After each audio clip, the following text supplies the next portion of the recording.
Ya.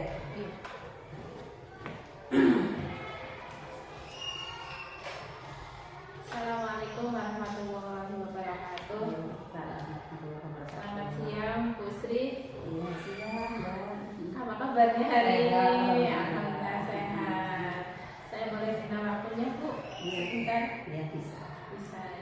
Tujuan saya datang ke sini hari ini adalah pertama saya ingin melakukan wawancara untuk memenuhi tugas pendidikan guru penggerak angkatan 7. Iya, jadi saya disuruh untuk mewawancarai 2 sampai 3 kepala sekolah. Oh, begitu ya. Kebetulan saya memilih istri karena kebetulan memang lokasi SD-nya itu terdekat dengan SD saya seperti itu. Iya. Oke Bu, biar cepat ini saya akan langsung bertanya ya Bu ya. Iya. Yang pertama yang ingin saya tanyakan, selama ini bagaimana Anda dapat mengidentifikasi kasus-kasus yang merupakan dilema etika atau kejiwaan? Begitu ya. Kalau saya dilema etika kan tadi itu ya dua pilihan yang benar dan bertentangan dengan apa yang lain. Maka tentunya saya ya apa menentukan masalah dulu lah, masalahnya apa seperti itu ya. Kemudian karena di sini biasanya sering hubungannya dengan bapak ibu guru seperti itu, masuk ke situ. Jadi saya lebih apa namanya itu masalah-masalah itu lebih ke kepentingan pribadi, individu atau kepentingan kelompok atau kepentingan masyarakat katakanlah gitu, atau lebih ke apa ya namanya itu kan ada kejujuran, kita lakukan dan kasih sayang seperti ya, kasihan dan sebagainya. Ada yang kejujuran dengan keadilan ya, dan itu kita harus memilih di situ Salah satunya. Karena dua-duanya betul ya Bu ya. Tapi tidak boleh memilih dua-duanya. Saya harus Harus salah satu. Ya, baik. Ya. Untuk pertanyaan kedua, selama ini bagaimana Anda menjalankan pengambilan keputusan di sekolah Anda? Terutama untuk kasus-kasus di mana ada dua kepentingan Bu, yang sama-sama benar atau sama-sama mengandung nilai kebajikan. Kalau saya biasanya itu saya kalau ada masalah yang seperti itu saya lebih apa ya menyampaikannya dulu kepada guru-guru ya. Kemudian setelah saya sampaikan kepada guru, saya berikan alternatif pengesahannya, dan setelah itu saya ambil yang punya risiko terkecil lah dari keputusan yang akan kita ambil itu. Dari keputusan itu maksudnya mempunyai risiko yang kecil, berarti ya saya yang ambil seperti itu. Tentunya sudah saya sampaikan dulu kepada apa namanya bapak ibu guru seperti itu. Jadi tidak langsung gitu ya Bu. Tidak langsung seperti ini. Nanti kita dikiranya kepala sekolah diktator. Saya tetap jadi diskusi dulu ya Bu. Saya bisa mengutamakan musyawarah. Iya, musyawarah dulu. Saya tetap Diambil yang resikonya sedikit. Saya ambil resikonya sedikit. Untuk pertanyaan ketiganya, langkah-langkah atau prosedur seperti apa nih Bu yang biasa Anda lakukan selama ini? Biasanya saya pertama yang menentukan fakta dulu lah, cari faktanya apa, kemudian menentukan membuat alternatif, kemudian itu yang ketiga saya mengambil alternatif yang punya risiko yang kecil seperti itu. Setelah itu saya harus punya apa namanya insting bahwa apa yang saya ambil itu benar. Saya jangan ragu-ragu, harus yakin. Saya harus yakin bahwa oh ini yang saya ambil itu benar loh, seperti itu. Jadi kita nggak ragu-ragu, saya nggak ragu-ragu. Saya yakin bahwa saya mengambil keputusan ini saya benar seperti itu. Gitu. Luar biasa.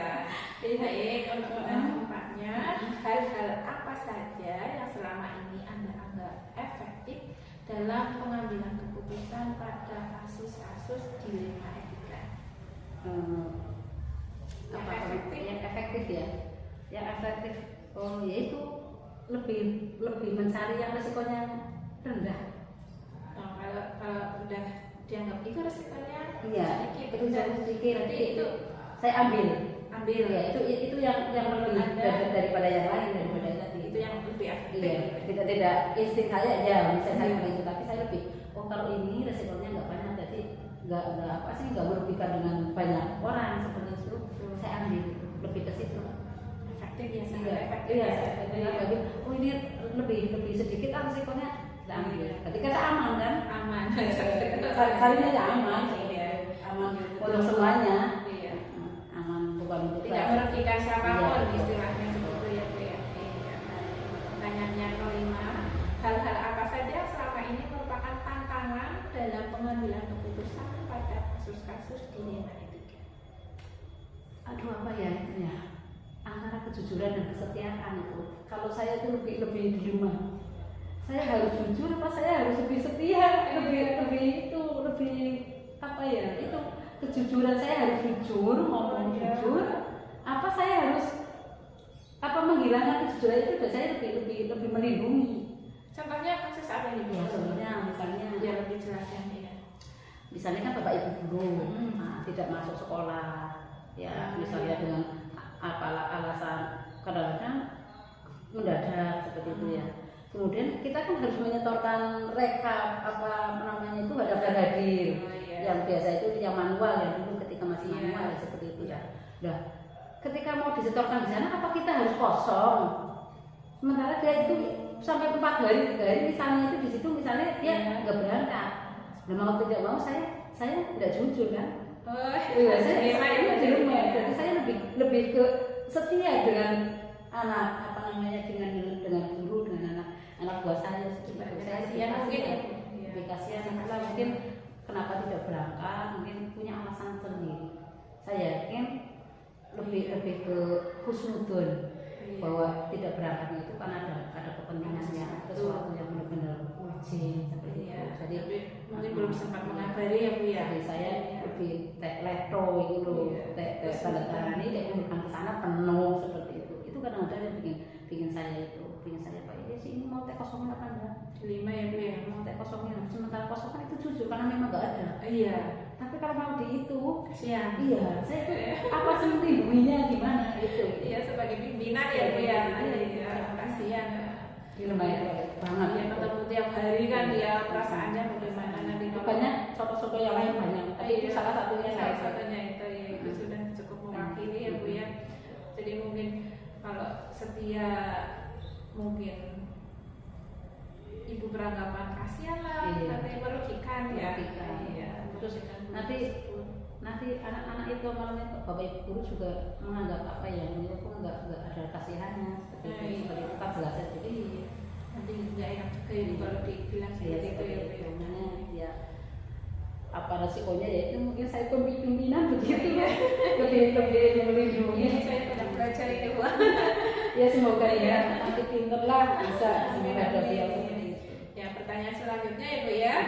Apakah Anda memiliki sebuah tata kelola atau jadwal tertentu dalam sebuah penyelesaian kasus dilema etika? Oh tidak, saya tidak punya jadwal. Berarti Karena kalau punya jadwal berarti saya harus tentunya pasti ada masalah dan saya berharap nggak ada masalah. seperti itu. Jadi itu tergantung. Iya. Kalau Pertanyaan lanjutan ya Bu ya. Iya. Apakah Anda langsung menyelesaikan di tempat atau memiliki sebuah jadwal untuk menyelesaikannya, bentuk atau prosedur seperti apa yang Anda jalankan? Oh, kalau saya itu tadi memilih waktu yang tepat, situasi dan kondisi. Jika seperti itu, misalnya dengan kondisi yang tadi, misalnya permasalahan seperti itu saya panggil. Seperti itu. Kalau ada waktu yang tepat,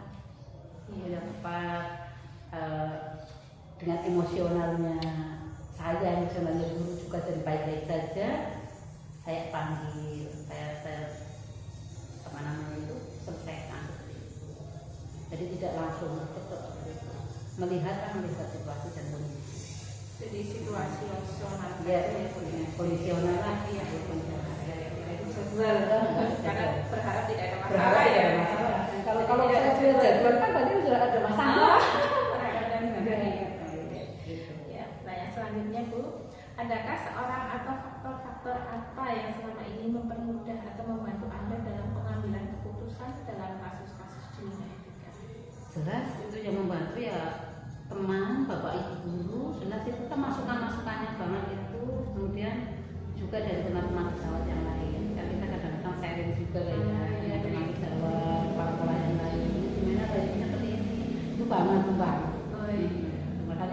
kita perlu belajar dari pengalaman-pengalaman teman sejawat. Ada yang tidak kita terpikirkan Iya, muncul dari juga seperti itu. Kita tanya, enggak saya langsung ide seperti itu. Jadi ketika kita menyelesaikan, kita sharing dulu dengan orang-orang yang kita anggap apa itu. Tapi kalau ke pengawas misalnya ya itu saya jangan dulu, saya tidak dulu ke situ. Kalau memang apa namanya itu sudah benar-benar urgent baru masuk ke situ yang perlu ditangani seperti itu. Tapi kalau masih kita bisa tangani sendiri, biasanya saya lebih memilih ke teman sejawat.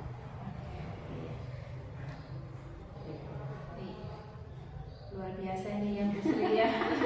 Enggak sih, itu nanti itu berjalan dengan sendirinya loh Mbak. Masuk ke situ, kemudian apa namanya mengalami, memang pengalaman guru yang terbaik ya. Kita masuk ke situ dengan sendirinya kita bagaimana sih kita harus bagaimana itu kita sendiri. Iya, itu ya. Karena bingung itu karena belum mengalami seperti itu. Pertanyaan terakhir Bu, dari semua hal yang telah disampaikan, pembelajaran apa yang dapat Anda petik dari pengalaman Anda mengambil keputusan di lingkungan etika? Segala sesuatu harus dimusyawarahkan. Jangan terburu-buru mengambil keputusan. Kita harus benar-benar melihat apa namanya permasalahannya ada. Jadi tetap harus dimusyawarahkan, itu pasti. Tidak asal memutuskan. Pasti kita berharap semuanya itu menerima dengan keputusan bersama. Supaya tidak ada yang merasa dirugikan seperti itu dari saya keputusan itu. Iya, musyawarah ya Bu ya intinya ya. Baik Bu, terima kasih sekali atas waktu yang telah disediakan. Saya mohon maaf apabila kedatangan saya di kali ini mengganggu. Mohon maaf jika jawabannya juga kurang pas ya. Mohon maaf Bu, sudah sangat baik Bu. Iya, semangat saya. Ya, terima kasih ya Bu ya sekali lagi.